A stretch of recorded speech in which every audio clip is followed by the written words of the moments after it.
and this is a food innovator, José Andrés. Thank you. Thank you very much. Thank you. Good to see you. Thank you. You bet. Thank you. Thank you. Wow, this is great. Have a seat. Have a seat. All right. Yeah.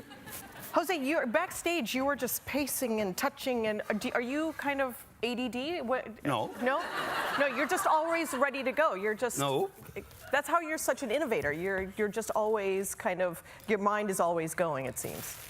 Yeah. So I only was thinking about what the mayor said. I mean, I agree with the mayor 99.9% on everything. Only is one thing.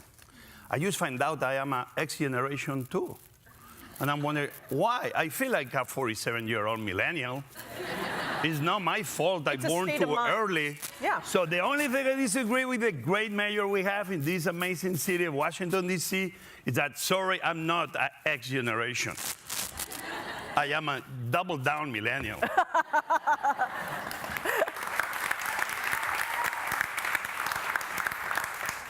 I love that. I love it. Well, let's get right into it. You're a humanitarian, a chef, an innovator. You do so many things. Let's start with the chef and that celebrity that has come with being a chef these days. When you were starting out, was that the ideal? Like, I should be known, I should be as famous as XYZ? Or was it really all about the craft? This fame thing and this celebrity thing. It's so weird. It's overrated. You know, especially when you are changing diapers or when your daughter send the food back. Daddy, I don't like it. Like, thank you. No, I think we're all the same. I think everybody here in the audience, everybody watching us from far away, I think when you're young, you want to be you. We hear a lot about that authenticity, especially here at MCON. You know, be authentic, find your authentic self. How did you do it for yourself? Again, I think I've been very lucky because I always had good people I could rely on. Mm-hmm. But it's not like they even knew they were there for me. Mm. It's like, it's people like you watch and you feel that this is the kind of people you want to be like.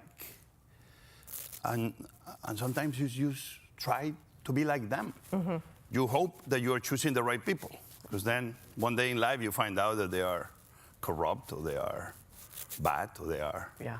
But usually we all have a very good sixth sense. And what I've always done is something in that person that I like. And just you watch. Sometimes in the distance, sometimes people you have in your office, sometimes people are working with you in the kitchen from the very early hours of the morning until very late. You can be anybody, but that you see that that person has something that you want. A person because he's all day smiling. Or a person that you see the chef, you told him, go away, you're a terrible cook, and he still keeps coming back, trying harder. You can learn so much from everyday people. Mm-hmm. Everyday people, to me, sometimes are the biggest heroes.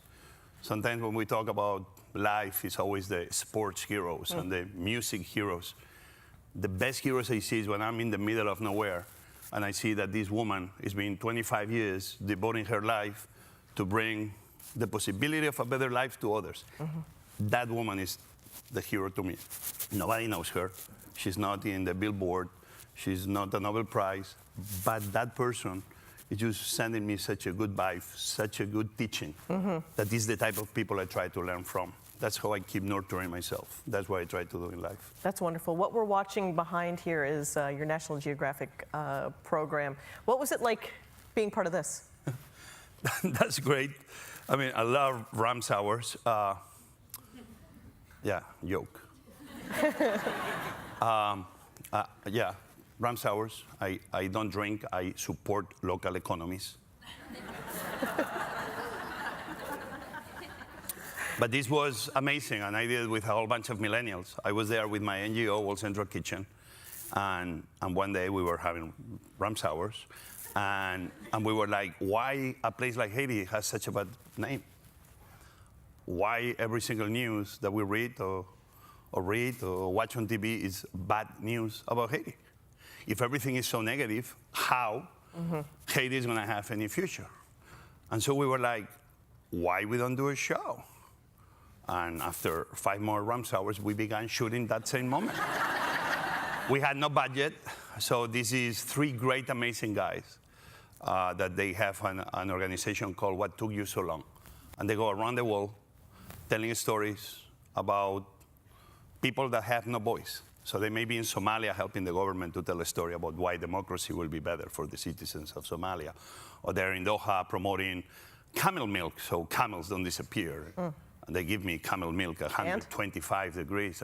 So I'm there with them, and they began shooting without asking how much they will get, without asking what they will get in return. And a year and a half later, we had this show on Discover Haiti that National Geographic was so nice to put their yellow frame and then PBS, and we were able to tell a beautiful story of the people of Haiti. They don't want our pity, they want our respect. And what we did was, if Haiti needs a good message, we're gonna try to give it to them. And that's what we did. Just after I stopped drinking, we began shooting. I think that should be a motto for something. You've got restaurants in Washington, D.C., Miami, Puerto Rico, Las Vegas, and Los Angeles, as well as Mexico City. Mexico City, the only out of the U.S. Restaurant that you have. Are there different flavors that each location has? What's kind of the joining piece between all the restaurants, and what makes them each unique? I love Washington, D.C., and sometimes I regret I open restaurants in other cities. But at the same time, I love it. I don't open restaurants very much. I tell stories. So I try to tell stories in other cities. That's all. So for me, Mexico was great because I've been going to Mexico 24 years of my life, and that's why I have a Mexican restaurant. That's my Mexican story. But for me now, to have a home in Mexico is almost like, all right, I feel like I belong here now. I just came back. And for me, I used to go with my team not only to make sure our restaurant is running well, but going in the streets and finding the new taco place, or eating the new ingredient, or the escamoles, the ant eggs. It's just a great way to push yourself. For me, when I open a restaurant, I don't know you in your life what you do, but the way for me to learn about life is not just traveling to China. It's just traveling to China and opening a Chinese restaurant. This is almost like the MBA. It's the hard way, but for me, it's a great way to learn. And that's what we've been doing with my team for the last 24 years. And we tell stories, and in the process, we learn. And what we learn is that every day, and I'm 47 now, I'm supposed to know more about cooking than before, but now I only realize that I know nothing. And then I'm like, really? It's amazing. Every time you open a new window into the world, just you realize how little you know. And I think that's what keeps me going. I think that's what keeps all of us going. That's wonderful. We are getting questions from the social Q&A as well, so I'll dip into one of their questions. How can we change the narrative around the negative stereotype about people who work in the food industry? Oh my God. That's why I went to it. I know, it was a good question. He should stop watching Gordon Ramsay. No, I like Gordon. Yeah. If I understood the question well, you know, I think America, almost 10% of the American workforce works in the food industry. I believe my profession is an amazing profession that if we use our talents well can be a big agent of change. I see that the restaurant people are the most generous people in the history of mankind. In Washington, D.C., every single chef of this city is always doing a fundraising for somebody, helping bring awareness to something else, chefs traveling around the world trying to bring change. I think my profession is really in a very key moment because we realize we feed the few, but we have this amazing talent to be able to feed the many. And I'm very, very proud that I see that by the heart, not only because it's good for PR, that people are every day more and more very involved into not only take care of the business, but trying to reach beyond and try to make that one community at a time, one plate at a time, food can become an agent of change. And there's so many ways to do this. But what I'm very happy is that I think the restaurant food community, we're the coolest guys ever. Why? Because if it's somebody there that is hungry, don't worry, we will feed you. And that's why the restaurant industry is so cool. It's just really good, hard-working people that they only want for others what they want for themselves. And I love my restaurant community. I think they are the greatest. Wonderful. Like I said, you are a humanitarian. One of your causes is clean cook stoves. Yep. how does this fit into climate change and healthy places? I know it's kind of hard. Like anytime there's a TV. Poor donkey, I suffer every time I watch that one. I mean, I'm sorry, animal. I didn't want to do it, but they made me do it. All right. So clean cooking stoves is something that's really important to you and you're passionate about. Tell us about the project that you're working on. So imagine that in your profession, you discover that it's something, like it's a Trojan horse. We have that Trojan horse at the door. That with that power and understanding that power, you can change the world. So clean cook stoves, what is that? Think for a second, okay? We have over 1.5 billion people in the world, billion with B. Still cook with 3 rocks in the floor and some wood. This is the same way we used to feed. Humanity used to feed itself over 250,000 years ago. So we're going to Mars, or thinking about going to Mars. I mean, I would love to apply to be volunteer, but I think I'm living. The food would be better. Yeah. But still, we are not able to provide over 1 billion people the same clean energy that we do. So today we have women dying, close to 4 million over a year, only because they inhale the smoke, in the process of feeding their families. Children are sick because mothers don't have cribs, so they carry them while they're cooking. Young girls are sent to the forest to pick up wood when they're too poor to buy charcoal. They don't receive proper education. They spend between 1 and 4 hours a day between picking wood or picking water, going to the near fountain. Then when the water comes, because they cut trees, the water doesn't penetrate the soil, comes down the mountains, like the water is just trying to take away with everything it's on its way. Goes down to the farming areas and takes away the topsoil. No topsoil, no farming, no food output. They're not even having enough food to feed themselves. The dirt gets in the ocean. Cloudy seas. Cloudy seas equals no reef, no coral. No reef, no coral, no fish. No fishing industry. No food. Again, clean cook stoves, healthy mothers, healthy children. Daughters, all of a sudden, they have time to really receive proper education, investing in a better future for themselves and their families. The forest began growing. When the water comes, we celebrate life. All of a sudden, the harvests are plentiful. All of a sudden, they feed themselves and they have enough food to sell in the market, helping the local economies. All of a sudden, the reefs began being full of life. Fish, fishing industry, tourism. My kitchen, the same kitchen that it takes me a second to light, is the same kitchen we want to be bringing to the citizens of the world.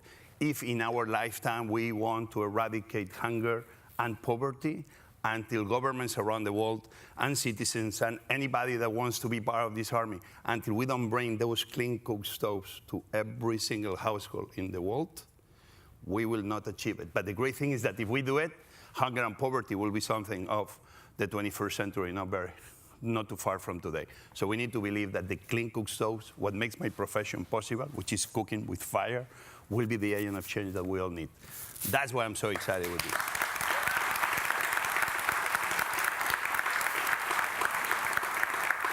So the Alliance of Clean Cook Stoves is trying to bring, my God, so many numbers, 100,000 cook stoves by the year 2020 that will impact over 500 million people, because it's more or less 1 to 5 people in every household. Prime Minister Modi from India 2 weeks ago was here with President Obama. President Modi announced that he's going to be bringing 50 million. They're going to try to reach 50 million cook stoves in India. That's a huge announcement. Huge. Probably that announcement, and if he only achieves 20% of it, that alone should be a Nobel Prize right there, right then. That's how important these clean cook stoves are. Use one more piece of data. You know how much you may spend in your daily lives on the fire to feed yourselves and your family? 0.1, 0.2. You know a family in Cambodia, a family in Haiti, how much they spend? Between 20 and 50% of their daily salaries. 1 can of charcoal can cost $1.10 if they make only $2, $3 a day. How they are not going to be but poor? Right. We need to start bringing cleaner energy to the poor of the world so they will stop being poor on their own, and so they will keep reaching that horizon of hope that we all should be deserving. That's why clean cook stoves, again, it's so important. And yes, you can clap, because we're going to do it.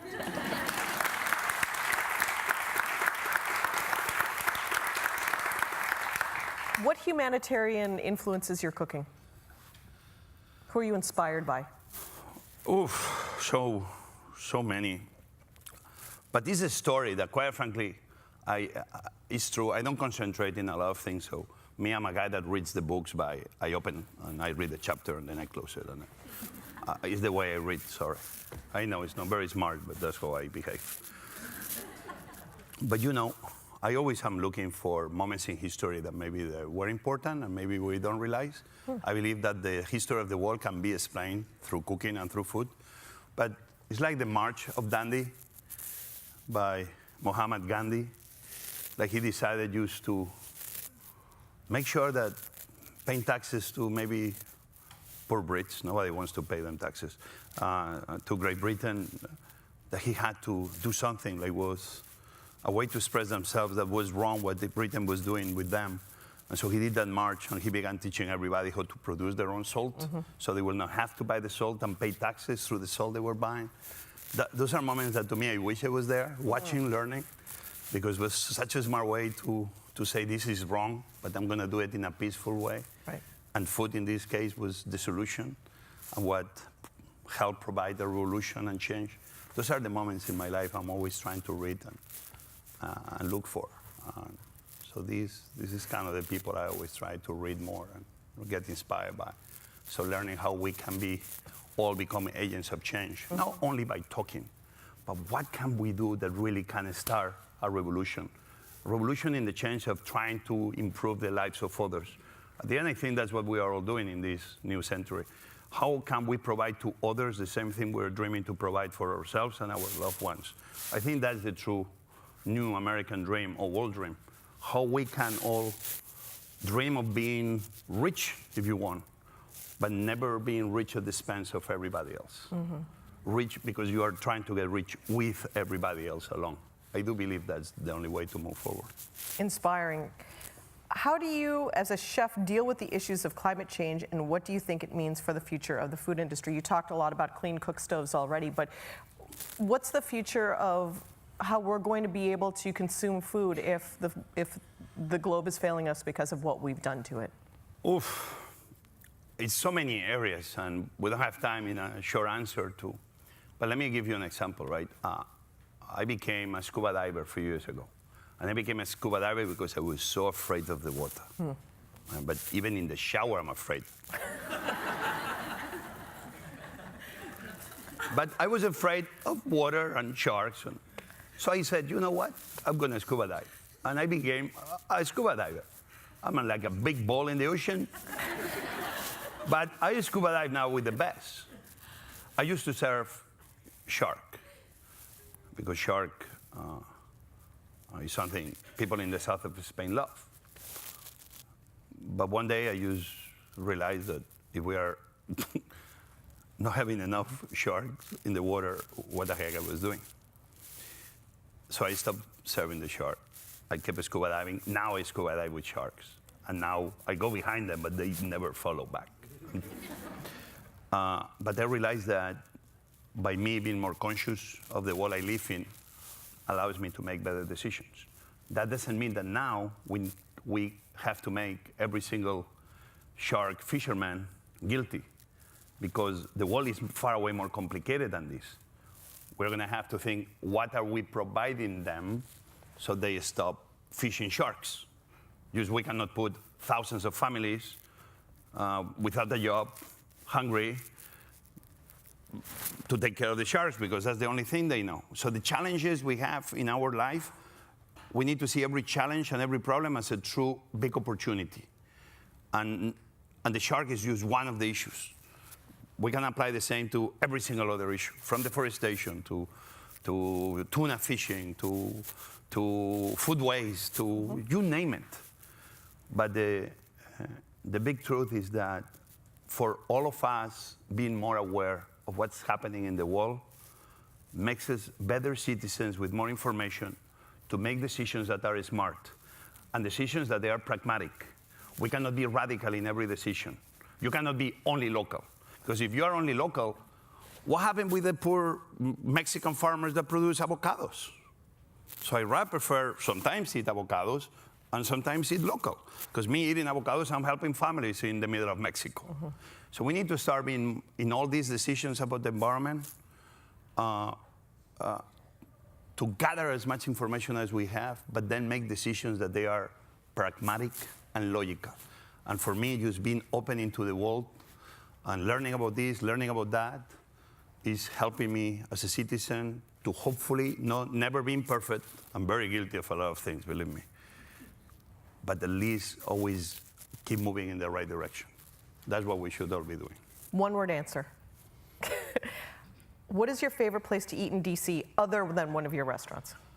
Oh, so many places in DC. One word. Just only. I never eat in one. When I go out, I eat in 5. The other day, I had one of my best friends in town, so I took them to... Oh, so if we're your best friend, where do you take us, other than your own place? I took them to 2 Amy's. Okay. Better pizza than Italy. Sorry, Italians, I love you. But with the burrata, I love it. I took them to Rocklands. I love the barbecue at Rocklands. The beef ribs are unbelievable. And then I took them to Crabs in Bethesda. Oh. Bethesda Crab Shack? Yeah, no very original name, but that's Bethesda Crab Shack. And I took them for crabs, and then we finished in my house, and we cook a rice. So those are 3, but I have so many. That is such a good tour of Washington as well. How many of you feel like Washingtonians? Okay, I thought I was going to be alone.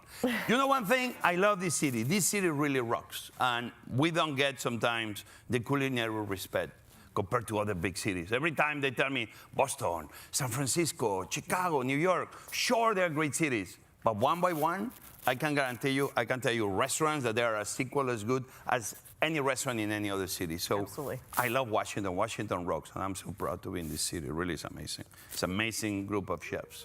Amazing group of chefs. Another question from Q&A. Professional kitchens are a man's world. Why, and what can we do to involve women more?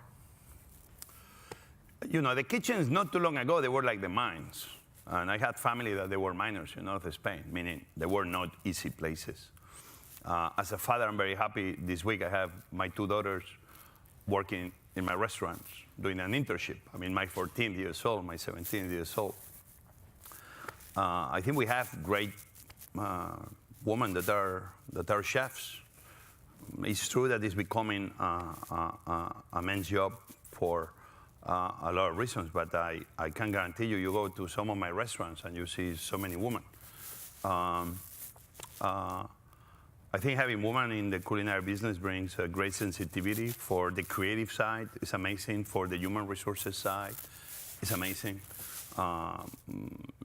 But in the food business, my CEO is Kimberly Grant. She's a woman. She's an amazing woman, believe me. But again, I never put a lot of thought of why no more women. Obviously, I have 3 daughters, and I hope they'll be in the business. But I think part of it has been maybe that restaurant business, they've been always hard. And for that reason, maybe. But quite frankly, I mean, you see my daughters, she's hard like a rock. She plays football with the boys. The father called me, your daughter, you think you're my boy? I'm like, really?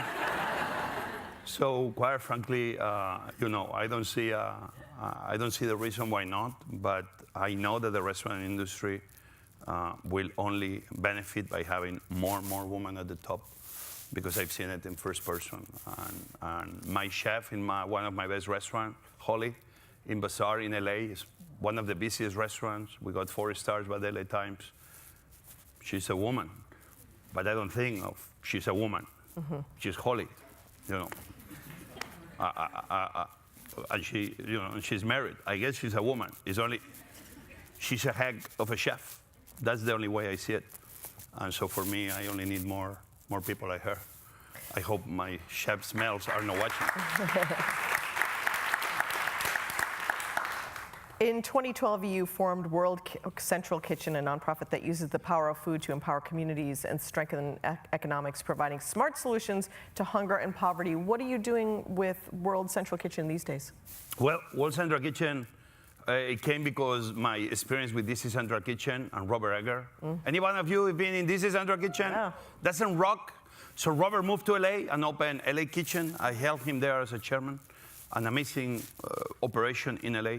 But World Central Kitchen, I was on Cayman Islands. I think I told this story often. On vacation, the earthquake hit. A few weeks later, I went to Haiti with kitchens.